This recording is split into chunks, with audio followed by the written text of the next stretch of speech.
expediency's sake, I won't wire myself up and we'll just stand here. While we're waiting for the presentation to come up, I'll make sure that I know what it is we can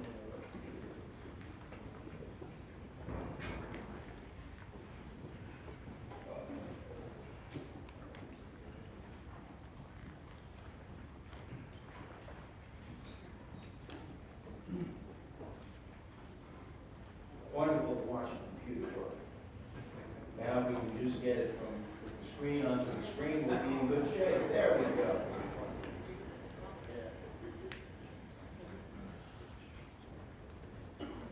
All right. I am going to forget about this number one part. Jen already showed you how to get that to the Appalachian Energy Summit website. That would have been a nice link to go to. You'll find for each university, everybody that submits data into our office, a nice set of summary information out there for what you have presented to us. Now I'm going to challenge you. I think that most of you would have loved for me to be able to put up, instead of what you'll find out there, which is 2011-12 data, would have been to be able to throw up the last 11 months of this year. Unfortunately, this year's data, we only ended the year 2 weeks ago, and it's not even due into our office until October. And we do that because of billing cycles. So I've got nothing to show you about this year, but wouldn't it be wonderful if you could know where you stood on a monthly basis? And that must is a must. If we're going to manage our energy, and we are going to get to the point where we can achieve the goals that we are setting for ourselves, we have to get the monthly, at least monthly, management of data. I put Portfolio Manager up there solely because it's free. And free is good for all of us. But there are multiple, dozens of very strong software packages out there that can take your monthly data and allow you to analyze, report, use it, weather normalize. If you report only annual data, you can't weather normalize it.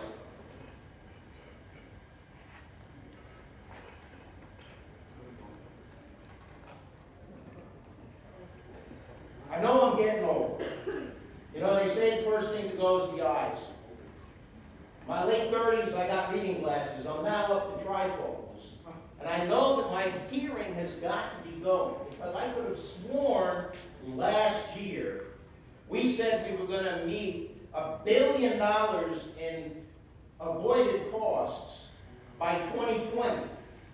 And I come here this year, and all of a sudden we're talking doing it in 20 years.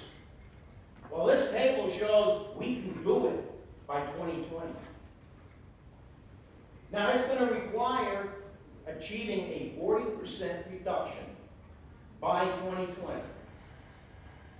We're due for 30%, and this chart takes us through there.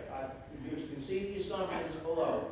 We get to 30 by 2015, 40 by 2020, and just over $1 billion in cumulative avoided costs without including water. This is energy only. I want you to keep that. Assumptions, about a 3% increase in our energy cost per unit per year, a 2.5% decrease in our energy unit intensity, and I'm thinking that you probably are still going to grow some, so about a 1.5% increase in gross square foot per year. And that's low. If you look at those numbers, we've gone from 4% to this year something at about 45% increase in gross square footage. Of course, we don't have the money to build anything anymore, but hopefully that'll change. This is what it looks like if you graph it.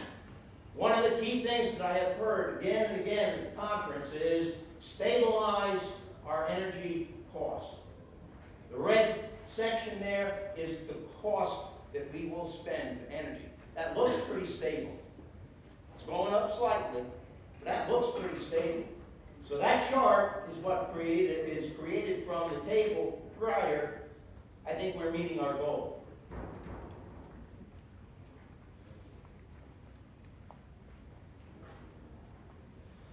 Stop and think. We're at about $300,000 in cumulative, $300 million, sorry, in cumulative savings right now through the 2012 year. So in 8 years, we're going to get to $1 billion. That's $700 million in avoided costs. We have got to take the business case down to Jones Street and allow them for us to use that $700 million to keep going and to keep pushing the envelope and keep creating the savings. So we've got to get a lot more diversity than what's available to us right now. We've heard a lot of talk about silos. And I'm going to borrow something that I heard from the Virginia Energy Office.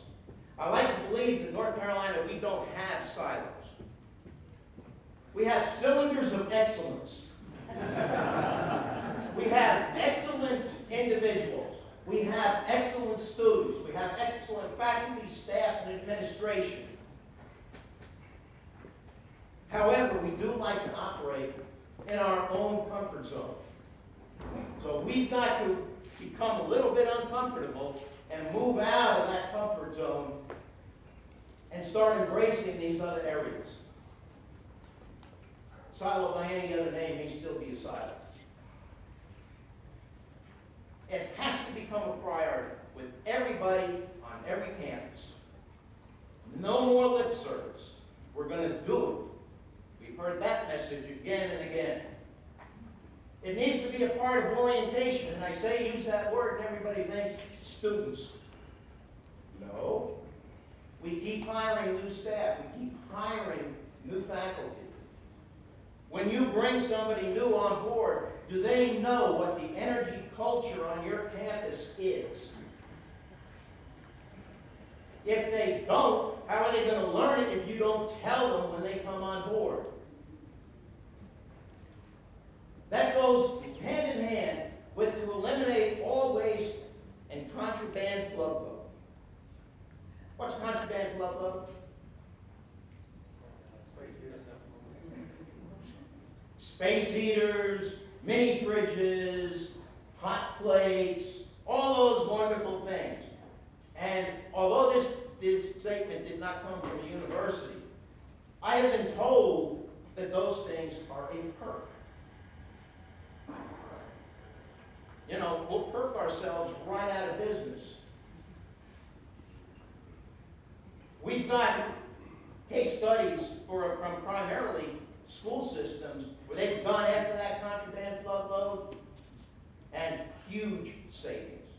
And start thinking that for every $100,000 or $200,000 you save, what are you doing as far as being able to possibly have some money for another program or to keep staff on board? The last thing you need to do if we're going to hit that goal, we got to look at the way we determine what projects we're going to do. You take on the goal to get to $1 billion. When you start prioritizing what projects you're going to do, that gives you a goal. However, we've got a very strong competing goal or issue that we have to address as well. That's our deferred maintenance. So if you create a priority list for projects and you say, we've got to knock down that deferred maintenance, that list is going to look different than we've got to get to $1 billion or a 40% reduction in our energy. They're two very different lists.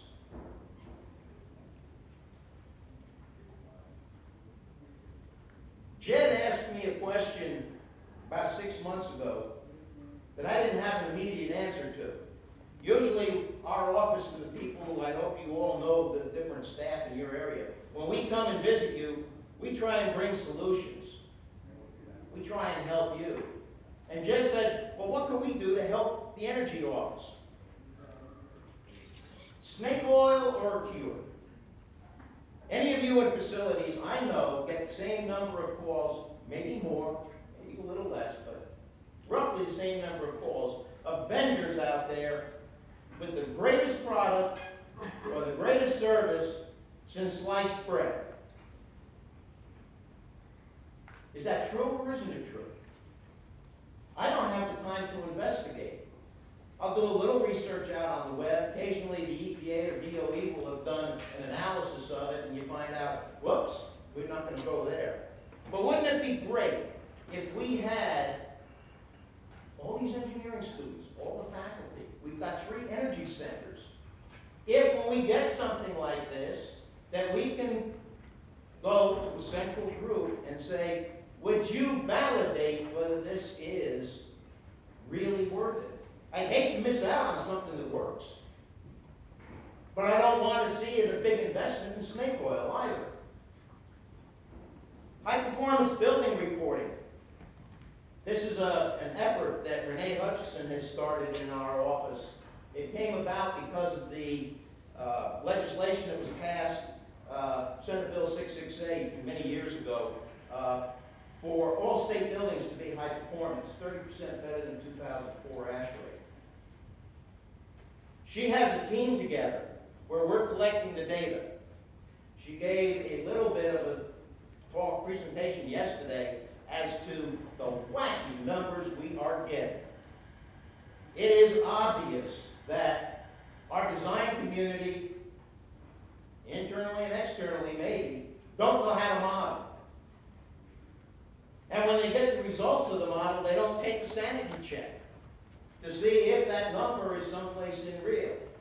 Please become a part of this effort. Renee will be contacting you, or you can get a hold of her. Just call the Raleigh main number, and you'll be put through. We do have a couple of the universities participating. We need all of you. You want to know how it's going, how your buildings fare against what you're doing with other campuses? This is the way to do it. We need for you to have a dedicated manager, energy manager, dedicated energy manager on each campus. Again, you're not going to achieve the goal of $1 billion without somebody leading the effort. It's imperative. They need to be the primary contact with us. We have a person in our office, in fact, she is now on my team, that one of her primary goals is to find grants. Well, if I find them, that's the person, our liaison is the person that's going to get the notice. So you need to have a dedicated person and one that knows what to do with information that comes from our office. We try to be very respectful of your email. We only send you something when we feel it has importance to you, like money. And then share expertise across campuses. The session with Mike yesterday was great. Learned a tremendous amount. That's sharing experiences.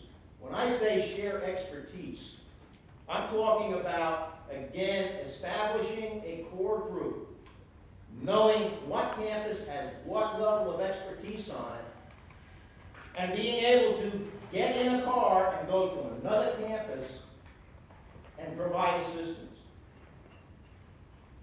I don't know that every campus has the wherewithal, if you prioritize your project list based on energy, that they have the wherewithal to really do the computations necessary to know what projects are going to save how much money, rough idea of cost, and how much energy they're going to save. We're going to need that kind of a team.